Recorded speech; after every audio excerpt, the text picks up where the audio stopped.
우리 대한민국 국민들이 버려야 될 말 중에 하나가 죽겠다입니다.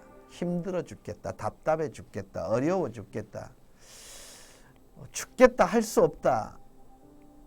여러분, 결국 이 말이 인생을 얼매게 하는 것입니다. 이게 죽음에 이르는 병에 걸린 사람들이 하는 언어입니다. 여러분, 이 병에 걸리면요, 아무것도 못하게 되어 있습니다. 어떤 분은 이렇게 말씀하실 거예요. 하찮은 말 한마디가 무슨 인생을 지배하겠느냐고요. 말이 머릿속에 있으면 생각이라고 말씀을 드렸고, 입에 담기면 언어라고 그랬고, 밖으로 드러나면 행동이라고 말씀을 드렸습니다. 그런 의미에서 그 사람의 생각은 그 사람의 속입니다. 그래서 그 사람의 속은 그가 하는 언어를 통해서 밖으로 드러나게 되어 있고요. 이 언어는 살리기도 할 수 있지만 죽일 수도 있다는 것입니다. 일본의 파동학자인 에모토 마사로라는 사람이 있습니다.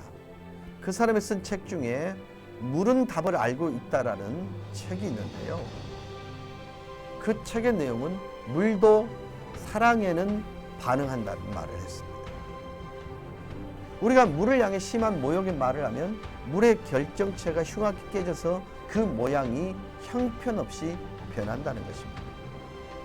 그 물에 악마라는 글씨를 써 붙이면 결정체 가운데가 보기 흉한 구멍이 뻥 뚫려 있다는 것입니다. 그런데 그 물을 보고 고맙습니다, 감사라는 말을 썼을 때, 긍정의 언어를 사용하게 되면 그 물의 결정체가 아름다운 육각수, 즉 육면 육각형을 띠고 나가서 나는 너를 사랑해 라고 물을 향해 말하면 가장 아름다운 결정체로 물 분자가 변하더라는 것입니다. 즉 사랑의 주파수가 물 분자에게 영향을 미쳤기 때문이라는 것입니다. 여러분, 이처럼 물도 사랑을 받으면 생기가 나고 아름다워지고 반응한다는 것입니다.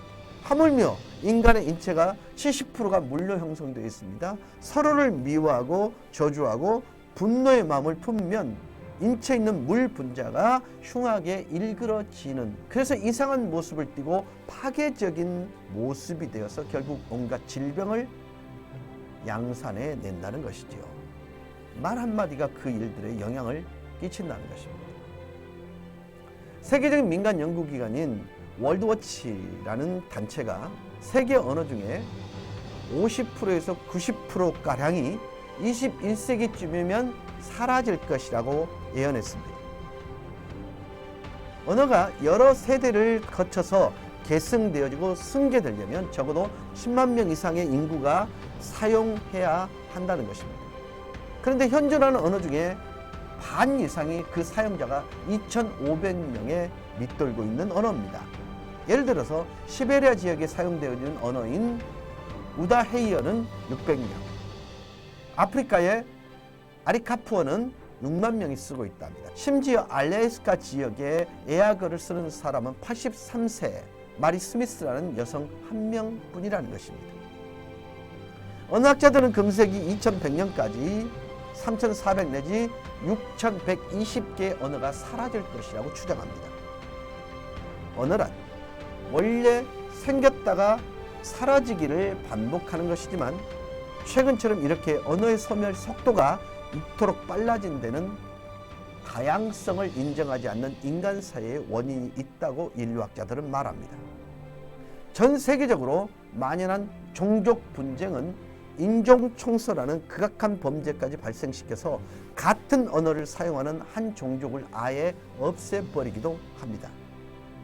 이미 오래전에 미국, 러시아, 중국 등 다양한 민족으로 구성된 국가에서는 소수 언어를 공식적으로 인정하지 않는 방법으로 언어를 소멸시켜 왔습니다. 우리나라에서 사용하지 않는 사라진 단어들이 얼마나 많은지 모릅니다. 이 침체라는 한자에서 나온 말이 있습니다. 젖을 침, 채소채. 채소를 절였다. 여기서 나온 말이 침체입니다. 근데 이게 발전하여서 오늘 김치로 사용되고 있거든요. 침체, 팀체, 딤체, 김체, 김치. 이렇게 바뀐 거예요. 다반사, 차를 마시고 밥을 먹는 일, 대수롭지 않은 일을 가르쳐서 다반사라고 얘기해요. 뭐 변죽을 울린다, 생떼 같다, 설빔, 십상, 마누라. 마누라라는 의미는요, 아내를 허물없이 일컫는 말이거든요. 원래 마누라는요, 조선시대에 대비 마노라, 대전 마노라처럼 마마와 같이 쓰였던 극존칭어였습니다. 그러다가 신분 제도가 무너진 조선시대 후기에 와서 늙은 부인 또는 자신의 아내를 낮춰서 부르는 말이 마누라일 것입니다. 더 깊은 의미가 있음에도 그것을 잘 알지 못하고 너무 무분별하고 가볍게 쓰여진 말들이 있습니다. 그 대표적인 것이 사랑입니다. 사랑하다라는 본래 의미는 사람을 생각한다라는 뜻입니다. 생각할 사의 헤아릴 량, 한자의 사량에서 나온 말입니다. 언어란 우리가 사용하지 않으면 사라져 버리게 되어 있습니다. 언어는 사용되어질 때 자생력을 갖고 발전해 나가는 것입니다. 그리고 능력을 행사하는 것입니다. 자, 여러분, 지금 너무나 많이 밖에서 나돌고 있는 단어 중에 여러분의 가정에서 사라진 언어가 무엇인지 한번 생각해 보셨습니까? 사랑이라는 말일 것입니다. 믿는다는 말일 것입니다. 자랑스럽다는 말일 것입니다. 여러분, 우리 개인적 삶에도 마찬가지, 쓰지 않는 언어는 잊혀지게 되어 있습니다. 내가 다른 사람과의 관계에서 사용하지 않으면 사라져버리고 잊혀지는 언어 크게 분명히 존재합니다. TV 연습극에 밀려서 세상 오락에 빠져서 물질적인 욕심을 쫓아가는 언어 생활 때문에 부모님과의 대화, 그 대화가 줄어들면서 잊혀진 언어들이 얼마나 많은지 한 번쯤은 돌아보실 필요가 있습니다. 자칫 잘못하면 우리의 입술에서 잊혀진 말 때문에 우리 자녀들이 누리게 될 축복의 열매들을 놓칠 수도 있다는 것입니다. 한번 생각해 보세요. 우리 가정에서 잊혀진 아름다운 말. 이 아이가 당신을 닮아서 똑똑한가 봐요. 내가 시집은 정말 잘 왔지.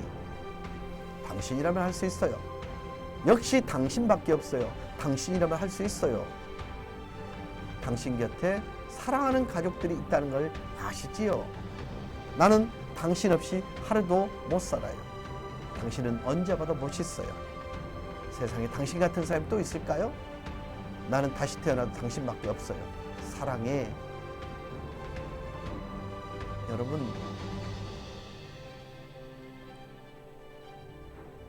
한번 생각해 보세요. 보고 싶어. 나는 네가 있어 행복해. 힘들지는 않았어요? 네. 대신에 우리 가정에서 사라져야 될 언어들이 너무나 많은 영역을 차지하고 있잖아요. 예를 들어 볼까요? 당신 뭐 하나 제대로 하는 건 없잖아. 내가 그럴 줄 알았어. 당신 집 식구들은 왜 그 모양 그 꼴이야? 군대나 제대로 갔다 왔어요?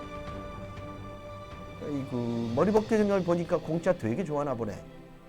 내 당신 잘릴 줄 알았어요. 애들이 당신 보고 뭐라고 그런 줄 알아요? 지지리도 복도 없지. 어찌 이런 남자를 만났노? 아이들이 뭘 보고 배우겠어요? 에이구, 지 애비 닮아가지고 피는 못 속인다니까. 평생 쪽박이라 차고 살 인생이다. 당신하고 사는 게 정말 지겨웠다. 당신은 구제불능이라고. 창피해서 못 살겠다고. 이것밖에 못해? 다른 사람들 좀 봐. 이따위 해서 나중에 뭐가 될래? 좀 닮아라 닮아. 아이고, 저놈의 황소거지.